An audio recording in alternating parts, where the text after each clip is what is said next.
ॐ भूर्भुवस्सुवः तत्सवितुर्वरेण्यं भर्गो देवस्य धीमहि धियो यो नः प्रचोदयात्। ॐ भूर्भुवस्सुवः तत्सवितुर्वरेण्यं भर्गो देवस्य धीमहि धियो यो नः प्रचोदयात्। हे शारदे माँ, हे शारदे माँ, अज्ञानता से हमें तार दे माँ। हे शारदे माँ, हे शारदे माँ, तू स्वर्ग की देवी है, संगीत तुझसे हर शब्द तेरा है, हर गीत तुझसे।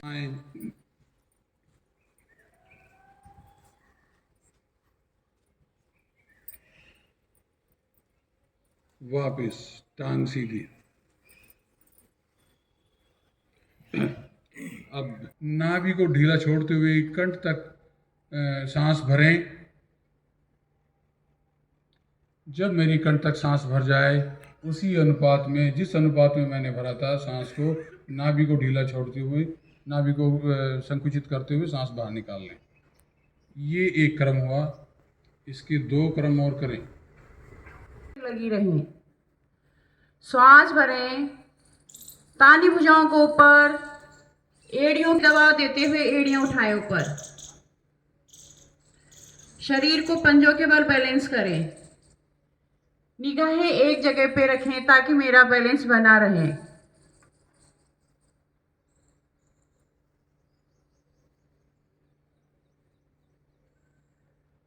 धीरे धीरे वापस आए। भुजाएं धीरे धीरे तानते हुए वापस।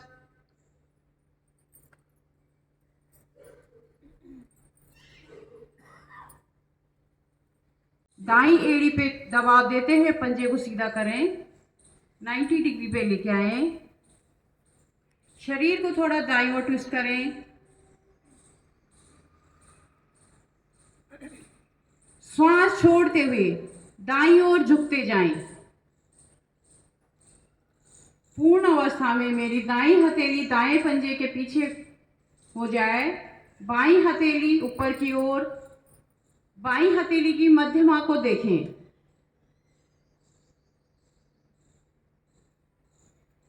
मेरी दोनों हथेलियां एक लाइन में हो। मेरे घुटने सीधे हों, घुटने ना मुड़े। पैरों के दोष दूर होते हैं। कटी प्रदेश जंघाएं प्रभाव में आती हैं।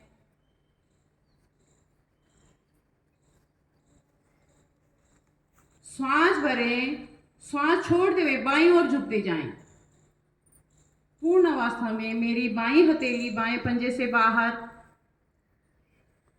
दाईं हथेली को, चेहरे को दाईं ओर करते हुए दाईं हाथ की मध्यमा को देखने का प्रयास करें।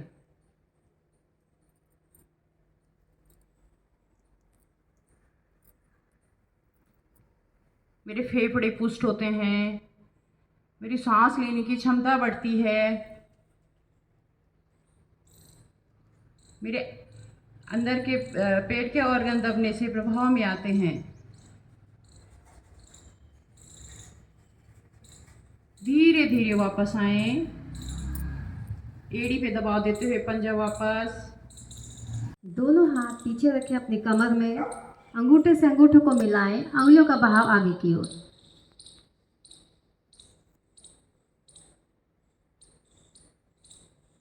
श्वास भरें, धीरे धीरे अपनी कमर को पीछे से पीछे मोड़ें।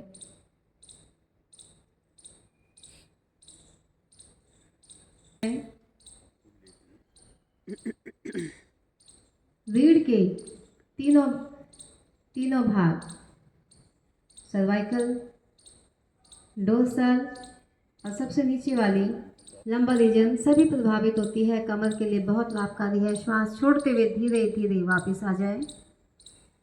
आसन में अपने सर और धड़ को दाईं ओर घुमाएं। दाएं कंधे से अपनी बाईं पैर के एड़ी को देखें।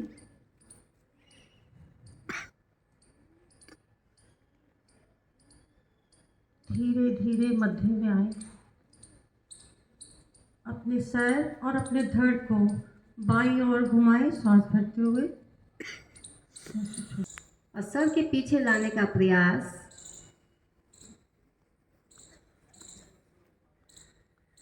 श्वास को छोड़ते हुए अपने टांगों को आगे की ओर लाते हुए, धड़ को उठाते हुए, दोनों भुजाएं आगे से आगे कि आपकी कलाइयाँ आपके पैर के पंजे से आगे आ जाए।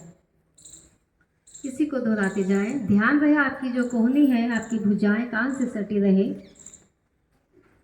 कमर का निचला भाग, जंघाएं, कंधे सभी मेरे पुष्ट होते हैं। शरीर का आलस्य दूर भागता है। मेरे सभी शरीर के सभी जोड़ भी खुल जाते हैं। बहुत ही लाभकारी। अपनी दोनों टांगों को पेट पर बैलेंस करते हुए आगे पीछे डोले, नाक के समान।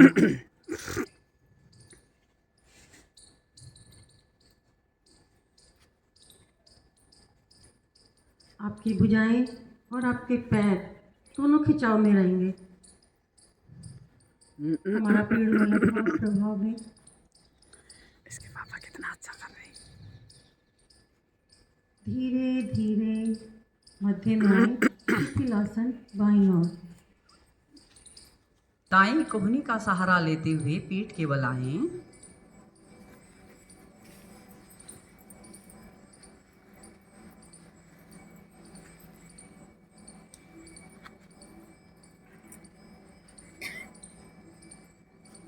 एड़ी पंजे मिलाएं। पंजों को ताने आगे की ओर। दोनों भुजाओं को कंधे के बराबर फैलाएं। दाएं बाएं। हथेलियों का रुख आसमान की ओर। अंगूठी अंगुलियां मिली हुई, एड़ी पंजे तने हुए। टांगों को घुटनों से मोड़ें।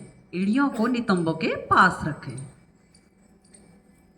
श्वास भरें। घुटने ले जाएं दाईं ओर, गर्दन बाईं ओर। घुटने के ऊपर घुटना, एड़ी के ऊपर एड़ी, पंजे के ऊपर पंजा। बायां कान मेरा आसन पर लगा रहे। बाएं घुटने से दाएं घुटने को दबाने का प्रयास करें। यहाँ पे सांसों को सामान्य कर लें। बाएं घुटने से अपने दाएं घुटने को दबाएं। पेड़ों के दाएं बाएं अंग, रीढ़, गर्दन, कंधे, भुजाएं सब मांसपेशियां प्रभाव में आती हैं। कुछ क्षण रुकने का प्रयास। धीरे धीरे मध्य में आए। श्वास भरें। घुटने ले जाएं बाईं ओर, गर्दन दाईं ओर। दाएं घुटने से बाएं घुटने को दबाएं। यहाँ पे दायां कान मेरा आसन पे, भुजाएं तनी रहे मेरी।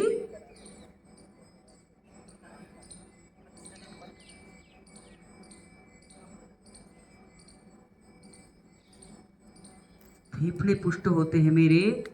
रीढ़ के दोष दूर होते हैं। कमर दर्द के लिए बहुत ही अच्छा आसन है। कुछ क्षण रुकने का प्रयास। धीरे धीरे मध्य में आए। घुटनों में थोड़ा सा फासला करें, कंधों के बराबर फासला। फिर श्वास भरे। घुटने ले जाएं दाईं ओर, गर्दन बाईं ओर। अब बाएं घुटने से अपनी दाईं एड़ी को दबाएं। ये घुटना मेरा ऊपर की ओर उठता है, इसे और नीचे की ओर दबाने का प्रयास करें। फेफड़े तिरछी दिशा में प्रभाव में आते हैं। गले की मांसपेशियां प्रभाव में आती हैं। ध्यान रहे मेरी भुजाएं बिल्कुल तनी रहे। धीरे धीरे मध्य में आए। श्वास भरें। घुटने ले जाएं बाईं ओर, गर्दन दाईं ओर। दायां कान को आसन पे लगाने का प्रयास। दाएं घुटने से अपने बाईं एड़ी को दबाएं। यहाँ पे अपनी रीढ़ को बिल्कुल निचोड़ दें। रीढ़ के दोष दूर। धीरे धीरे मध्य में आए। टांग सीधी। टांगों को सीधा करें। भुजाएं वहीं पे रहेंगी, बिल्कुल तनी रहेंगी। एड़ी पंजे मिलाए। पंजों को ताने आगे की ओर। श्वास भरते हुए दाईं टांग को लाए 90 डिग्री। धीरे धीरे लाना है श्वास भरते हुए। श्वास बाहर निकालते हुए दाएं पंजे को अपने बाईं हथेली के पास ले जाने का प्रयास, गर्दन दाईं ओर। ध्यान इस बात का रखना है, मेरा बायां पंजा जो है वो सीधा रहेगा, बिल्कुल घुटना आसन पे लगा रहेगा, तभी प्रभाव आएगा। बड़ी आंत प्रभाव में पाचन क्रिया अच्छी बनती है। कुछ क्षण रुकने का प्रयास।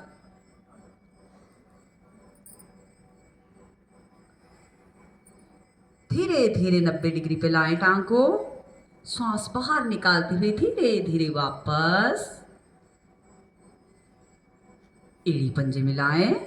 यही क्रिया बाईं टांग से करेंगे। श्वास भरते हुए धीरे धीरे बाईं टांग को लाएं 90 डिग्री। श्वास बाहर निकालते हुए बाएं पंजे को ले जाएं दाएं हथेली के पास।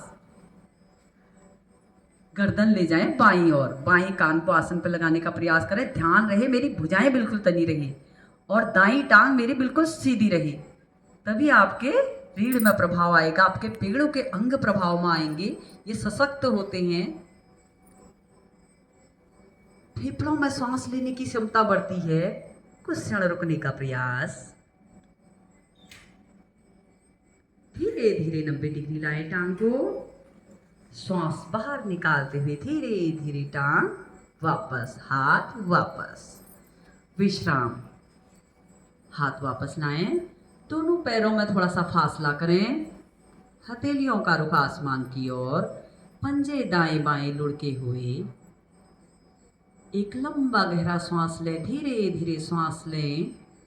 धीरे धीरे श्वास को बाहर निकालें। दाएं पैर के अंगूठे से अपने शरीर को निहारते हुए, अपने शरीर के अंगों को निहारते हुए जाएं मस्तिष्क तक।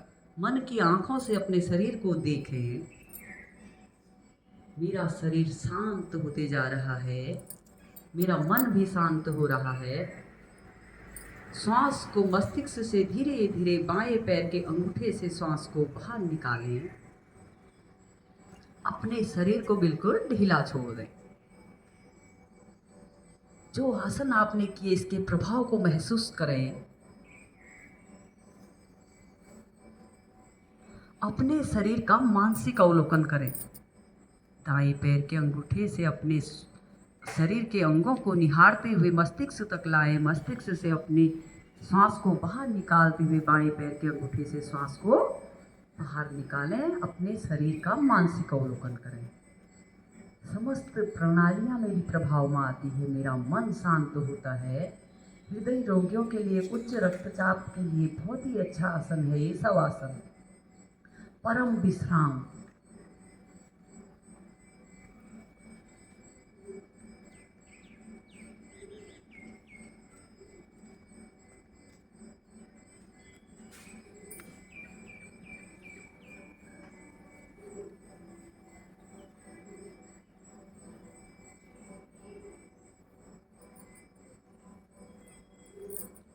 थकान दूर।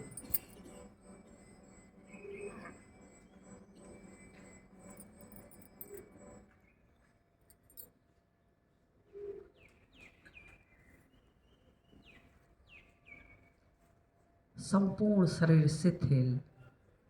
मेरा मन शांत हो चुका है। मेरी इंद्रियां अंतर्मुखी हो चुकी हैं। ऐसा महसूस करें।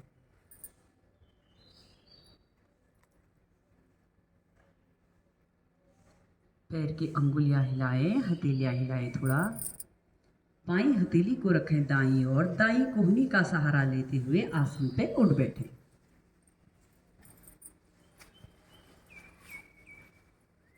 सुविधाजनक आसन में बैठें, कोई भी आसन हो।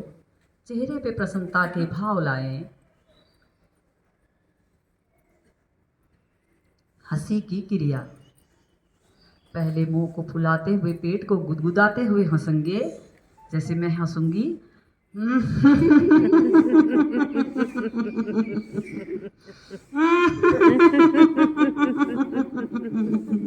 अब खिलखिलाते हुए हंसेंगे।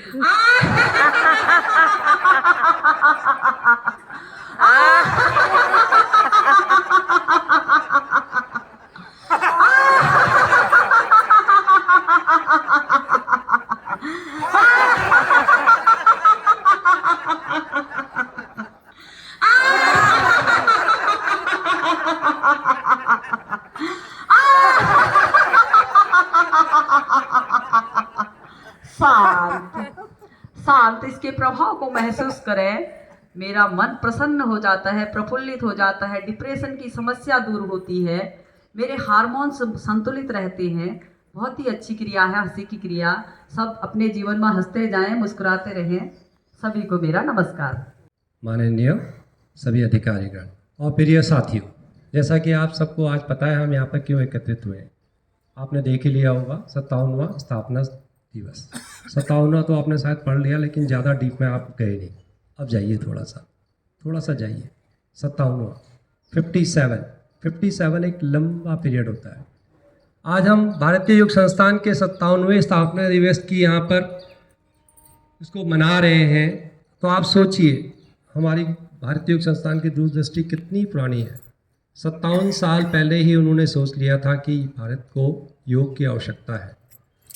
योग जो आज इतना फल फूल रहा है, आज तो इसको हर जगह आप देखेंगे, देश विदेश में हर प्रांत में आपको योग करते हुए कुछ मिल जाएंगे। लेकिन अगर आप ध्यान दें, मैं भी अगर कहूँ तो शायद 80-90 भारतीय योग संस्थान भारतीय संस्कृति के में अटूट विश्वास रखता है। संस्थान ने वसुधैव कुटुंबकम यानी कि पूरी पृथ्वी ही हमारा एक परिवार है, इसको अपना आदर्श के रूप में बनाया। देखिए कितने हमारे सुंदर संस्थान ने दिए हैं। लोका समस्ता सुखिनो भवन्तु यानी कि सभी का कल्याण हो, सर्वे भवन्तु सुखिना, सभी सुखी रहें। ये भारतीय योग संस्थान प्रेरणा मानता है अपनी। भारतीय योग संस्थान का दृढ़ विश्वास है कि मानव मात्र में ईश्वर का अंश विद्यमान है, यानी हम सब एक है। ये तो आप सब जानते हैं, है ना। हमें किसी प्राणी को दुख नहीं देना चाहिए। जिसके अंदर भी जीवन है ना, हमें किसी को दुख नहीं देना चाहिए, क्योंकि हर एक के अंदर विश्वास है, ईश्वर है। और ये विश्वास जिस दिन आपने अपने अंदर बिठा लिया ना, आप किसी को कटु वचन कह ही नहीं सकते हैं। आपको ऐसा लगेगा कि मैं इसको ना कहकर मैं ईश्वर को कर रहा हूँ। ईश्वर की भक्ति कुछ नहीं होती है ना को। संस्थान ने जियो और जीवन दो का सिद्धांत दिया है। आप हर जगह देखेंगे, हमने आज बैनर भी लगा रखे हैं, तो आपको कई जगह पढ़ने को मिल रहा होगा जियो और जीवन दो, यानी कि सर्वप्रथम खुद भी जियो और दूसरों को भी जीवन दो। इस प्रकार से 4000 केंद्रों के माध्यम से संस्थान बिल्कुल निःशुल्क सेवा देकर शारीरिक, मानसिक और आध्यात्मिक लाभ पहुंचा रहा है। तो आप खुद सोच सकते हैं, आज देश विदेश के अंदर, इवन ऑस्ट्रेलिया, मॉरिशस और कुछ और दूसरे देशों में भी, इवन चाइना में, चाइना के अंदर तो योग बहुत ज़्यादा फैल रहा है, वहाँ बहुत आवश्यकता है। अभी अधिकारीगण, मुख्य अतिथि, हमारे सचिव, परिवहन के, सोसाइटी के सभी को मैं तो ये कहूँगी, भारतीय योग संस्थान बहुत बहुत बधाई हो। और इस कार्यक्रम को सुंदर बनाने के लिए सबसे ज़्यादा सहयोग आप सबका, जो समय से आए, कार्यक्रम में भाग लिया और एक अच्छी साधना शुरू की यहाँ पे इस कार्यक्रम को सफल बनाने में। इसके उपरांत हमारे मुख्य अतिथि deputy Lalan Prasad ji, deputy director railway board से, उन्होंने अपना एक कीमती समय निकाला और समय पर यहाँ पर पहुँचे और इस कार्यक्रम की शोभा बनाई। हम सब योग परिवार से उनका हार्दिक अभिनंदन और स्वागत, धन्यवाद।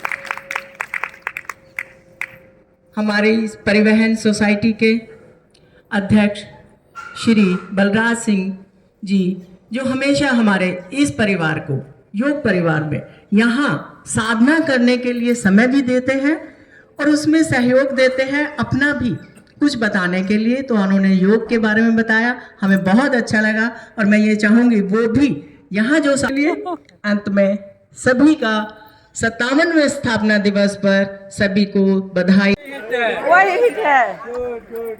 भारतीय योग संस्थान की जय।